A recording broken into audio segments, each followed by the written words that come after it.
Buenas tardes, estudiantes. Espero que se encuentren bien en la tarde de hoy. Yo soy Jorge Andrés de León Miranda. Soy el asistente hipotético de la profesora Noemí Maldonado. La misma no pudo venir, no pudo presentar su clase en el día de hoy. Me pidió que se las presentara a ustedes. Hoy vamos a estar hablando sobre el Imperio Bizantino. Así que vamos a comenzar. Objetivos de la presentación. Los objetivos de esta presentación son conocer la historia del Imperio Bizantino resumidamente, saber por qué y en qué circunstancias se crea el mismo, reconocer personajes que jugaron un rol protagónico en el desarrollo y en el desenlace del imperio y comprender su caída y la importancia de la misma. Como pueden ver, a mano derecha de la presentación hay una imagen de las tropas del Imperio Otomano tomando y destruyendo las murallas de lo que era el Imperio Bizantino y su último bastión, que fue Constantinopla. Pasando al próximo slide, vemos que dice Imperio Romano, pero ustedes se preguntarán, ¿qué tiene que ver el Imperio Romano si estamos hablando de otro imperio? Bueno, el Imperio Bizantino se deriva del Imperio Romano. ¿Qué sucede? Diocleciano decide, por razones administrativas, para poder dominar y comandar mejor el Imperio Romano, que era bastante amplio, decide dividir el imperio en dos secciones administrativas, el Imperio de Occidente y el Imperio de Oriente. Básicamente seguía siendo el Imperio Romano, lo único que Diocleciano decidió implementar la tetrarquía. ¿Qué era esto? Esto era básicamente un gobierno de 4 personas, 2, un coemperador y un emperador en el Imperio de Occidente y sucesivamente así mismo en el Imperio de Oriente. De esta manera, el término Imperio Romano de Oriente y el término Imperio Romano de Occidente se crean, pero no son dos imperios independientes uno del otro, son el mismo. Después del emperador Diocleciano, llega el emperador Teodosio. Este emperador, tras su muerte en el año 395 después de Cristo, deja a sus 2 hijos a cargo de cada imperio respectivamente, y esto marca la separación de ambos imperios como tal. Ahora vamos a hablar de Teodosio el Grande. Después de la muerte de Teodosio se concretiza la separación del Imperio Romano, pero Teodosio deja a cargo a sus 2 hijos del Imperio de Oriente y del Imperio de Occidente. A Arcadio, su hijo mayor, lo dejó a cargo del Imperio de Oriente, que es el Imperio Bizantino. Y a Honorio, su hijo menor, lo deja a cargo del Imperio de Occidente. El Imperio de Occidente, a pesar del tiempo, cae eventualmente antes que el Imperio Bizantino. Pero ya eso puede ser otro tema, porque hoy venimos a hablar del Imperio de Bizancio. Ok, ahora vamos a hablar de la ubicación. Muchos de ustedes se preguntarán, ¿de dónde sale el nombre bizantino? Pues el nombre del imperio se debe a su capital Bizancio, a lo que luego pasaría a ser Constantinopla y lo que hoy en día se conoce como Istambul. Como dato curioso, aunque el imperio comienza al oriente del antiguo imperio romano, luego ellos logran conquistar esos territorios al este que ustedes ven como territorio en el canal de Gibraltar, territorio en el mar Mediterráneo, perdón, Italia, lo que hoy se le conoce como Italia, el sur de la península ibérica, el norte de África y hasta Egipto.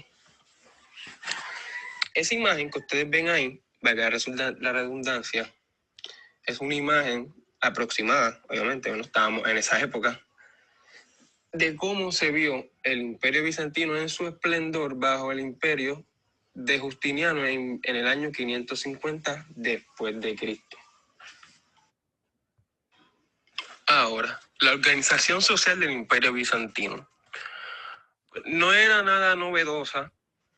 Vemos organizaciones sociales así desde los egipcios y otras civilizaciones antes, mucho antes que ellos.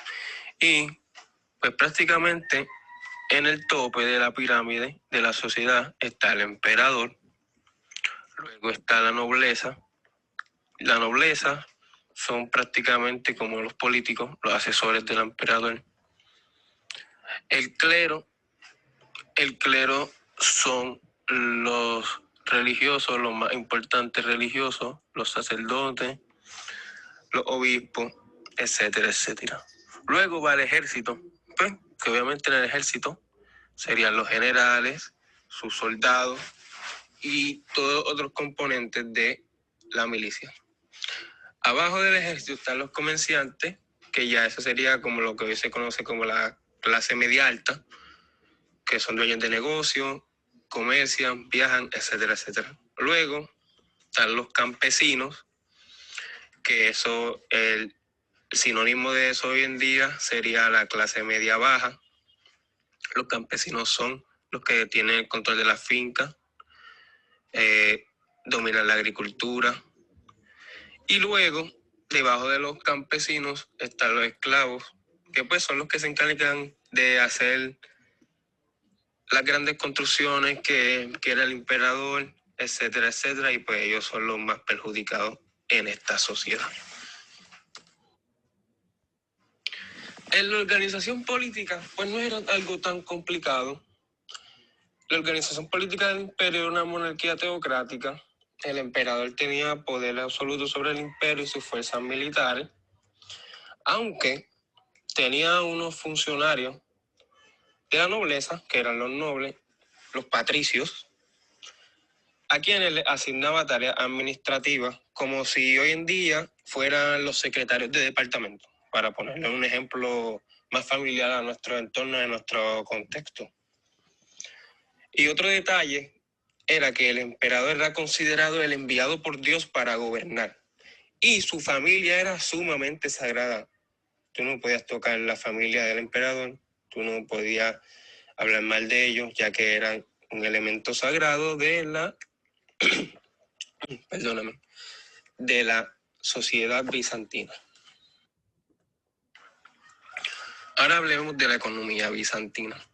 La economía bizantina era una bastante diversa. Ellos comerciaban piedras bellas, comerciaban especias, metales, pero la principal actividad económica del imperio, la fortaleza de la economía, era la producción y la exportación e importación de la seda. A la derecha vemos dos imágenes, una blanca. La blanca es como lo usa la seda actualmente con toda la tecnología de producción que tenemos los humanos hoy en día. Y la imagen que es como rojiza y tiene unos diseños, pues como lucía la seda en aquel entonces. También se dedicaron a la agricultura con el cultivo de cereales, frutos y otros alimentos. Gracias a esto, lograron un gran esplendor económico. A continuación, sobre la religión realmente no hay mucho de qué hablar. La religión que predominaba era el cristianismo ortodoxo.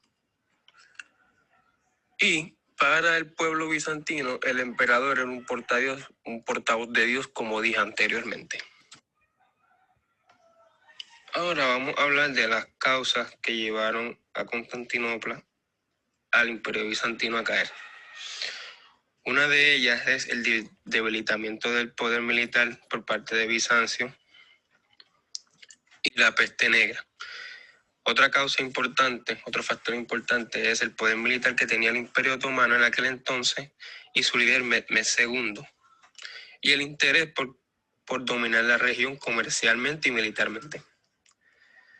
Otro factor fue la ineficacia y la incompetencia de los emperadores romanos. Y por último, otro factor también muy importante era que Constantinopla básicamente estaba sola, no tenía aliados. La Iglesia Católica le había quitado su apoyo, nadie en la región los quería ayudar. Ellos prácticamente estaban solos.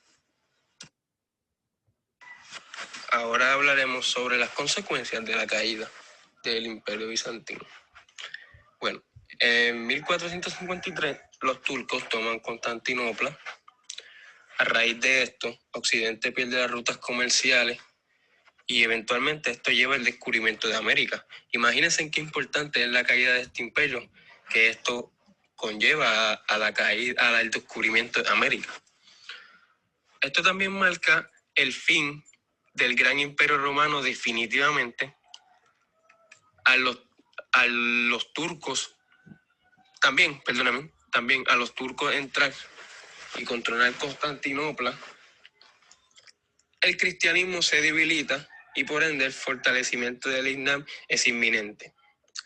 Constantinopla se convierte en la capital del Imperio Romano y con esta orden de sucesos se acaba la Edad Media y comienza la Edad Moderna. Como podemos ver, acabamos de culminar la presentación, una breve. La profesora Noemi solamente me dijo que cubriera este tema con ustedes. Así que si no hay dudas, no hay preguntas, la clase ha acabado y se pueden ir.